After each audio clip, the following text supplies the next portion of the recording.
to especially what we had over the weekend when we had all that scattered rain holding our temperatures yesterday only in the middle 80s. We're quiet mostly as far as radar goes. We have had a few spotty showers here and there. And what we're tracking this week is, first of all, the heat, the humidity, not excessive really, but plenty for a lot of us and close to average for this point in the year. And also some storms. Each day we have a daily chance of rain. In this case, we're watching this complex of showers and storms right around approaching the Shreveport area right now. Our model's doing an okay job of picking up on it, but they do have it falling apart before it reaches us. So this will often happen. It really gets going in the day, and then once it kind of continues out to the east or southeast in this case, then it starts to fall apart and loses some of the characteristics that would keep it going. So this is overnight. We're looking mostly quiet.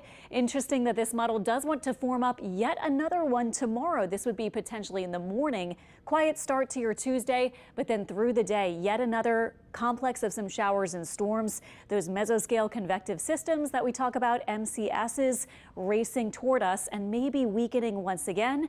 But every day we will have at least a chance of this until things change a little bit toward the end of the week. Right now we're at 89. Our high today was 90. It's feeling like 98 as we do have plenty of humidity. Temperatures right now all across our area in the 80s to about 90, and winds from the south. Little movement to the air up to about 15 miles per hour, so not feeling too bad in some spots at least. Hour by hour, we're dropping through the 80s, and I have our lows tonight both north and south in the 70s. Warm, humid kind of setup for tonight. And then tomorrow, very similar, although every day will be a little different, but we do have overall our rain chance about 30% and our high once again about 90. Here in the upper atmosphere is what we're expecting. This week we see this trough of low pressure drop in across the northeast U.S. and as it moves that way, we'll start to see this high expanding. So that's part of why we're seeing a few storms racing this way from generally the northwest to the east, southeast. But also we will see as this high does move over us, we may also see that rain chance staying pretty low. So not a really high chance any particular day. We also will see it building over us, I think, a bit more for this weekend, so that will keep the rain chance sort of steady. I have about 20 to 30% rain chances almost every day this week. So not guaranteed to get a shower or storm, but we will at least have a chance for a little bit of that isolated or spotty kind of activity. Also, of course, we're into hurricane season now. Happy to say there's nothing really happening at the moment. There are some spots of showers and storms and so forth, but no development expected this week.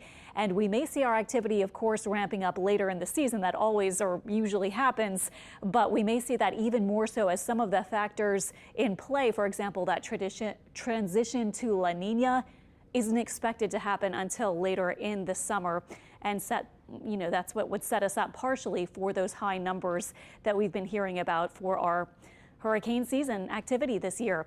Here are the names, by the way. Alberto, then Beryl, Chris, Debbie, and Ernesto would be first up, the first 5 or so, but we're not seeing any signs of that happening as far as this week goes. So we'll take it, I think. Our 7-day forecast continues with those highs right there around 90 to about 93 or so.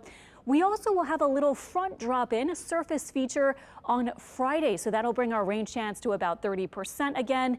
And it will also maybe bring our humidity down a touch with some north winds in place Friday and Saturday.